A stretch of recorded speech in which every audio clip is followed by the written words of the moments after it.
اما بعد فاعوذ باللہ من الشیطان الرجیم بسم اللہ الرحمن الرحیم۔ حضرات محترم، آپ حضرات درس سے حدیث سماعت کر رہے ہیں۔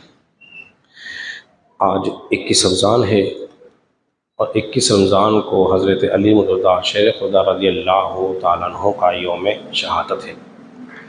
اس لیے میں آپ کی سیرت پر چند باتیں عرض کروں گا تاکہ آپ کا تذکرہ کرنے والوں میں ہمارا نام بھی شامل ہو جائے۔ حضرت علی مرتضیٰ شیر خدا رضی اللہ عنہ کی ذات مبارکہ وہ ہے کہ جس کا چہرہ دیکھنا بھی عبادت ہے، جس کا ذکر کرنا بھی عبادت ہے۔ آپ کا نام نامی اسم گرامی جو ہے وہ حضرت علی ہے، اور آپ کی والدہ نے آپ کا نام جو ہے وہ حیدر رکھا تھا۔ کیا رکھا تھا؟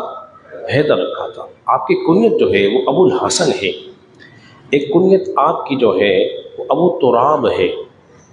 ابو تراب جو کنیت ہے یہ آپ کو رسول اللہ صلی اللہ علیہ وسلم نے عطا فرمائی تھی، اور یہ بے حد پسند تھی۔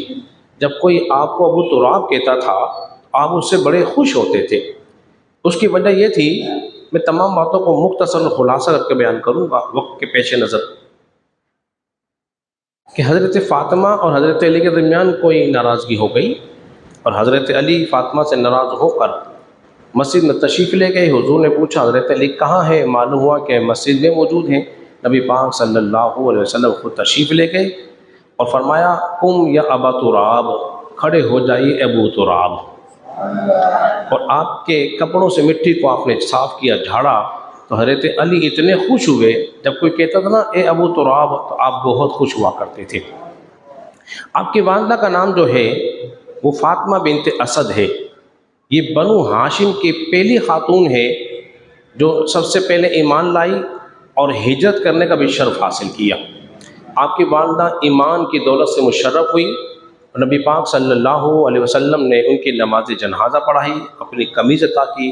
آپ کی والدہ کے لیے نبی پاک صلی اللہ علیہ وسلم نے ان کی لحد کو خود کھودا اور دعا کی، اے اللہ یہ میری ماں ہے، تو تمام انبیاء کرام کے وسیلے سے اور میرے وسیلے سے میری ماں کی بخشش فرما دے۔ حضور نے اپنا بھی وسیلہ دیا ہے، سارے نبیوں کا بھی وسیلہ دیا ہے، تو وسیلہ دینا نبی پاک صلی اللہ علیہ وسلم کی سنت مبارکہ اس سے ثابت ہو گئی۔ آپ کے والد جو ہے وہ ایمان کی دولت سے محروم رہے، اور حضرت علی نے بچپن میں ہی رسول اللہ صلی اللہ علیہ وسلم کی صحبت اختیار کی۔ سب سے پہلے بچوں میں ایمان لانے والے حضرت علی مرتضیٰ شیر خدا رضی اللہ تعالیٰ عنہ ہیں۔ رسول اللہ صلی اللہ علیہ وسلم نے ان کو اپنے ساتھ رکھا، ان کی پرورش کی، اور پھر اپنی لخت جگر فاطمہ رضی اللہ عنہ کا نکاح حضرت علی سے فرما دیا تھا۔ اور حضرت علی کی اولاد اور رسول اللہ صلی اللہ علیہ وسلم کی جو بیٹی ہے فاطمہ، ان سے چند بچے پیدا ہوئے، جس میں حضرت زینب بھی شامل تھی، ام کلثوم، رقیہ، اور سب سے آخری بیٹی جو تھی وہ حضرت یہ تو خدیجہ سے ہوئے، اور جو حضرت فاطمہ سے جو بچے پیدا ہوئے تھے اس کے اندر امام حسن تھے، حسین تھے، اور ایک بیٹا اور پیدا ہوا جس کا نام محسن تھا۔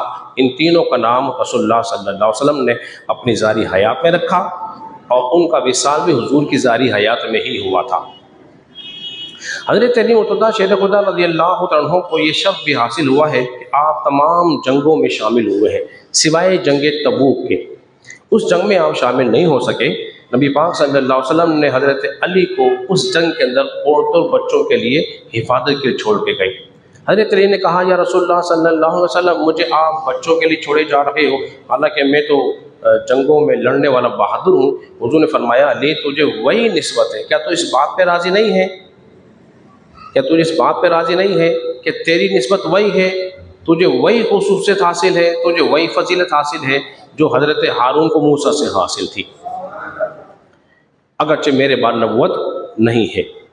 اس لیے نبی پاک صلی اللہ علیہ وسلم نے ایک مقام پر جب بھائی چارہ قائم کیا تو آپ نے ہر ایک کو ہر ایک کا بھائی بنا دیا، فلاں تو فلاں کا بھائی، فلاں تو فلاں کا بھائی، فلاں تو فلاں کا بھائی۔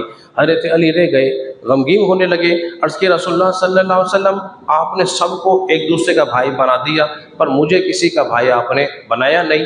نبی پاک صلی اللہ علیہ وسلم نے ارشاد فرمایا علی تم میرے بھائی ہو، دنیا میں بھی اور آخرت میں بھی۔ یہ علی مرتضیٰ شیر خدا رضی اللہ تعالیٰ کی فضیلت ہے۔ فرمایا علی مجھ سے ہے، میں علی سے ہوں، علی مجھ سے ہے، میں علی سے ہوں۔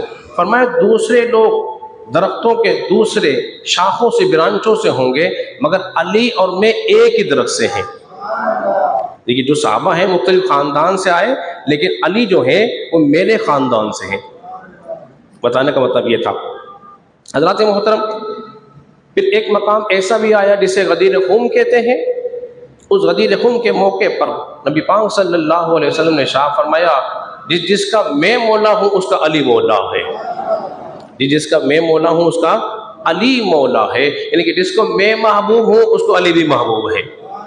یا مولا کا معنی خلیفہ ہرگز مراد بولیے نہیں ہے، کیونکہ شکایت کی تھی چند لوگوں نے حضرت علی کی کہ آپ نے ایک لونڈی سے سب زجاج گزاری تھی تو اس کو پسند نہیں آیا، تو حضور جب شکایت کی تو حضور نے چہرہ پھیر لیا اور فرمایا تم اسے محبوب نہیں رکھتے جسے میں محبوب رکھتا ہوں؟ تو فرمایا جس کا میں مولا ہوں اس کا علی مولا ہے۔ ایک تو یہ بات۔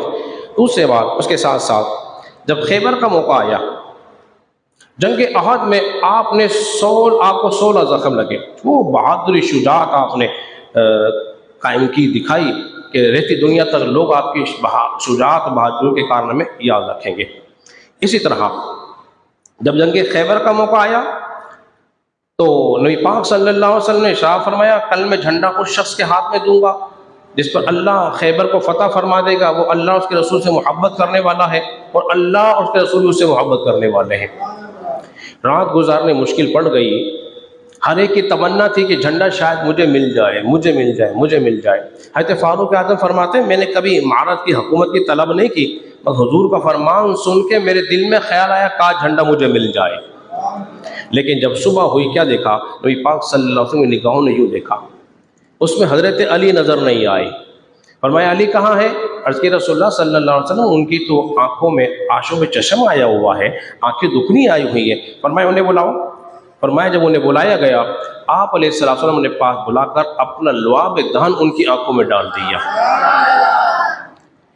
فرماتے ہیں بس جب سے حضور کی لعاب دہن میری آنکھوں میں آیا ہے آنکھیں دکھنی نہیں آئی، کبھی آنکھوں میں تکلیف نہیں ہوئی۔ یہ ایسا برکت والا لعاب دہن تھا۔ اور ایک بات اور بتا دوں محبت کی، جب حضرت علی دنیا میں تشریف لائے نا تو آنکھیں نہیں کھول رہے تھے، ماں پریشان تھی۔ حضور گئے، پوچھا کیا بات ہے؟ عرض کی میرا بیٹا تو چاند جیسا پیدا ہوا ہے پر آنکھیں کھولتا ہی نہیں۔ بس حضور نے سینے پہ ہاتھ رکھا، حضرت علی نے آنکھیں کھول دی۔ تو سب سے پہلے حضرت علی نے جس چہرے کو دیکھا ہے وہ رخ مصطفیٰ ہے، رخ مصطفیٰ کو دیکھا، پھر اپنے لعاب دہن میں دیا۔ پھر کیا ہوا خیبر میں؟ وہ دروازہ جسے حضرت علی نے اکھاڑ ڈالا تھا ایک ہاتھ سے، قوت شجاعت و بہادری دیکھی، اور حتیٰ آتا ہے کہ آپ نے اس کو ڈھال بنا لیا، اپنے ہاتھوں سے اٹھا لیا، اور لشکر گزر رہا ہے اور قلعے کے اندر داخل ہو رہا ہے۔ جب جنگ ختم ہو گئی اللہ نے مسلمانوں کو فتح عطا فرمائی۔ جب فتح عطا فرما دی تو کچھ لوگوں نے مل کر اس دروازے کو ذرا ہلایا، ذرا سرکائیں دیکھیں۔ دو روایتیں آتی ہیں، فرماتے ہیں 80 افراد نے مل کے اس دروازے کو اٹھانا شروع کیا۔ کتنے نے؟ 80 نے، ایک میں 40 کا لفظ آیا ہے۔ فرماتے ہیں ہم 80 افراد مل کے بھی اس دروازے کو ہلا نہیں پاتے، اٹھا نہیں پاتے تھے، مگر حضرت علی مرتضیٰ شیر خدا رضی اللہ عنہ نے اکیلی تنہا اٹھا لیا تھا۔ کسی سے سوال ہوا حضرت علی کیسے کر لیا اتنا بڑا کارنامہ؟ فرماتے ہیں یہ دروازہ جو اٹھایا ہے قوت جسمانی سے نہیں اٹھایا، قوت رحمانی سے اٹھایا ہے، قوت رحمانی سے اٹھایا ہے۔ جس کے ہاتھوں میں اللہ کی قوت آ جائے پھر وہ ایسے کارنامے سر انجام دیتا ہے۔ اسی جنگ خیبر کے اندر ایک بہت بڑا جنگجو تھا جو سینکڑوں کیا ہزاروں پہ اکیلے ہی بھاری ہوا تھا، اس کا نام تھا محرم۔ اس نے لڑکانا کون ہے مسلمانوں میں سے جو میرا مقابلہ کرے؟ تو حضرت علی مرتضیٰ شیر خدا تلوار ہاتھ میں لے کر میدان میں کود پڑے، اور ہم نے دیکھا کہ یہ بچہ چھوٹا سا آیا ہے۔ فرمایا اپنی جان کی اگر پرواہ کرتے ہو تو چلے جاؤ واپسی۔ اور ایک روایت میں آتا ہے اس نے پوچھا بیٹا نوجوان تیرا نام کیا ہے؟ محرم کے سامنے جو سینکڑوں ہزاروں کا اکیلا کافی تھا، آپ نے فرمایا میری ماں نے میرا نام حیدر رکھا ہے۔ ایک ہی وار میں اس کو ایسا وار کیا کہ سینے، اس کی سر سے لے کے سینے تک یہاں تلوار اتار دی۔ ایک ہی وار میں حضرت علی مرتضیٰ شیر خدا رضی اللہ عنہ نے محرم کو قتل کر دیا۔ حضرت محترم پھر فرمایا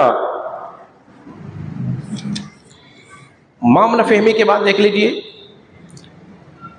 جب آپ نبی پاک صلی اللہ علیہ وسلم نے یمن کا آپ کو قاضی بنا کر بھیجا، یمن چلے جاؤ اور فیصلے کرنے ہیں، عرض کیا رسول اللہ میں چھوٹا ہوں اور بھی تجربہ بھی نہیں، تو کرم فرمائیے۔ حضور نے دعا بھی فرمائی اور اپنا ید اللہ والا ہاتھ حضرت علی کے سینے پہ مارا، سینے پہ مارا۔ حضرت علی فرماتے ہیں جب سے حضور کا وہ ہاتھ لگا ہے نا، میں نے کوئی بھی فیصلہ کیا، مجھے کسی فیصلہ کرنے میں کبھی تردد نہیں ہوا، بلا جھجک فیصلہ کرتا رہا۔ اور حضرت عائشہ صدیقہ رضی اللہ تعالیٰ عنہا بیان فرماتی ہیں کہ حضرت علی مرتضیٰ شیر خدا رضی اللہ عنہ وہ ہیں جو سب سے زیادہ سنت کو جاننے والے ہیں، سب سے زیادہ سنت کو جاننے والے ہیں۔ اور ایک نے کہا کہ قضاء کے فیصلے میں اور دیگر مقدمات کے اندر حضرت علی مرتضیٰ شیر خدا رضی اللہ عنہ سب سے زیادہ جاننے والے ہیں۔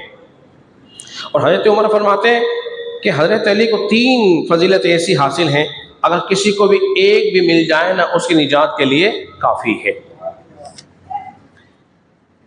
اب آئیے آپ کی خلافت کی بات میں اس میں کر دیتا ہوں چند ایک بات، جو کہ اہل سنت و جماعت سے اس کا بڑا گہرا تعلق ہے۔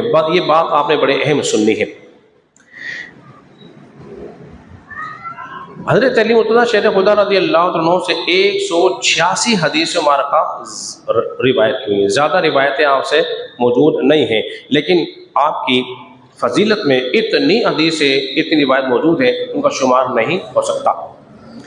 ابن اسحاق اس حدیث کو لے کر آئے ہیں اور یہ دیکھ رہے ہیں تاریخ الخلفاء میرے ہاتھ میں ہے۔ آج کا جتنا بیان ہے میں نے سب کا سب اسی تاریخ الخلفاء سے کیا ہے۔ ابن اسحاق لکھتے ہیں کہ امام حسن کے حوالے سے لکھا ہے کہ حضرت علی رضی اللہ عنہ جب بصرہ تشریف لے گئے تو وہاں پر قیس بن عبادہ، بس آخری بات کرتا ہوں پھر اپنی گفتگو ختم کرتا ہوں۔ قیس بن عبادہ رضی اللہ عنہ کھڑے ہوئے اور دریافت کیا اور کہا کہ بعض لوگ کہتے ہیں کہ رسول اللہ صلی اللہ علیہ وسلم نے آپ سے وعدہ فرمایا تھا کہ تم میرے بعد خلیفہ ہوگے۔ بعض لوگ کہتے ہیں، ابھی بھی یہاں بھی کچھ بعض لوگ کہتے ہیں، وہاں بھی کہا کسی نے اور یہاں بھی بعض لوگ کہتے ہیں۔ حضرت علی کا جواب سننا، فرماتے ہیں کہ بعض لوگ کہتے ہیں کہ رسول اللہ صلی اللہ علیہ وسلم نے یہ فرمایا تھا کہ تم میرے بعد خلیفہ ہوگے۔ یہ بات کہاں تک درست ہے؟ کس سے پوچھی جا رہی ہے؟ حضرت علی سے، کہ بعض لوگ کہتے ہیں کہ رسول اللہ نے کوئی وعدہ کیا تھا آپ سے کہ آپ ان کے بعد خلیفہ ہوں گے۔ یہ بات کہاں تک درست ہے؟ آج اس رات سے پردہ ہٹا دیجیے، لو پھر سن لو۔ آج حضرت علی کی بات سنا رہا ہوں، حضرت علی نے اس رات سے پردہ اٹھا دیا۔ کیا فرمایا؟ فرماتے ہیں آپ نے فرمایا یہ بات غلط ہے۔ کیا فرمایا؟ یہ بات غلط ہے، رسول اللہ صلی اللہ علیہ وسلم نے مجھ سے کوئی وعدہ فرمایا نہیں تھا۔ اہل سنت کا عقیدہ بیان ہو رہا ہے، اہل سنت کا۔ حضرت علی کے ساتھ کوئی وعدہ نہیں تھا رسول اللہ کا، نہ کوئی تحریر موجود تھی کہ حضور نے تحریر لکھ دی ہو کہ میرے بعد تم خلیفہ بنو گے۔ فرماتے ہیں رسول اللہ صلی اللہ علیہ وسلم نے میرے ساتھ کوئی ایسا وعدہ نہیں فرمایا۔ کیوں؟ اس لیے کہ رسول اللہ کی سب سے پہلے نبوت میں تصدیق کرنے والا میں ہوں، اور پھر میں حضور پہ کیوں جھوٹ باندھوں گا؟ اور اگر ایسا کوئی وعدہ ہوتا، اگر کوئی ایسا وعدہ ہوتا تو پھر مجھ سے پہلے تو رسول اللہ کے ممبر پر ابو بکر بیٹھے، فاروق اعظم ہوئے، وہ کھڑے ہوئے۔ اگر رسول اللہ کا وعدہ میرے ساتھ ہوتا، میں ان کو کھڑے ہونے نہ دیتا، ان سے لڑتا، ان کو قتل کر دیتا، اگرچہ میرا ساتھ دینے والا کوئی بھی نہ ہوتا۔ تو معلوم یہ ہوا حضرت علی کے پاس خلافت ولی رسول اللہ نے دی نہیں تھی، یہ جو ڈھول پہ جا رہے ہیں کہ انہوں نے خلافت دے دی خلافت دی، یہ جھوٹ بولتے ہیں، حضرت علی پہ بھی جھوٹ باندھتے ہیں۔ رسول اللہ صلی اللہ علیہ وسلم نے کسی کو خلافت دی نہیں۔ آخر لمحے کے اندر مسند امام احمد بن حنبل کے حدیث موجود ہے، حضور نے فرمایا علی کچھ لے آؤ میں لکھ دیتا ہوں۔ حضرت علی فرمانے لگے کہ اگر میں گیا ایسا نہ تو حضور کا یہ وصال ہو جائے، حضور کا کہیں وصال ہو جائے۔ فرمایا رسول اللہ صلی اللہ علیہ وسلم مجھے آپ بتا دیجیے میں سن کے یاد کر لوں گا۔ فرمایا نماز کو قائم کرنا۔ کیا فرمایا؟ نہیں سمجھے؟ کیا وصیت کی؟ نماز کو قائم کرنا اور غلاموں کے ساتھ اچھا سلوک کرنا۔ یہ وصیت نبی پاک صلی اللہ علیہ وسلم نے کی۔ حضور کو معلوم تھا کہ لوگ نمازوں کو چھوڑ دیں گے، ضائع کر دیں گے۔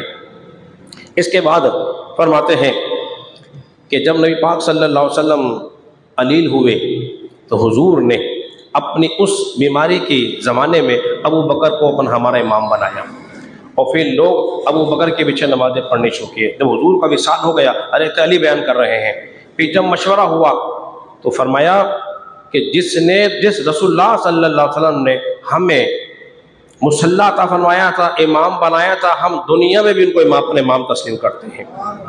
دین کا امام بھی وہی تھا تو دنیا میں بھی ہمارا وہی تھا، کیونکہ نماز جو ہے وہ دین کا ستون ہے۔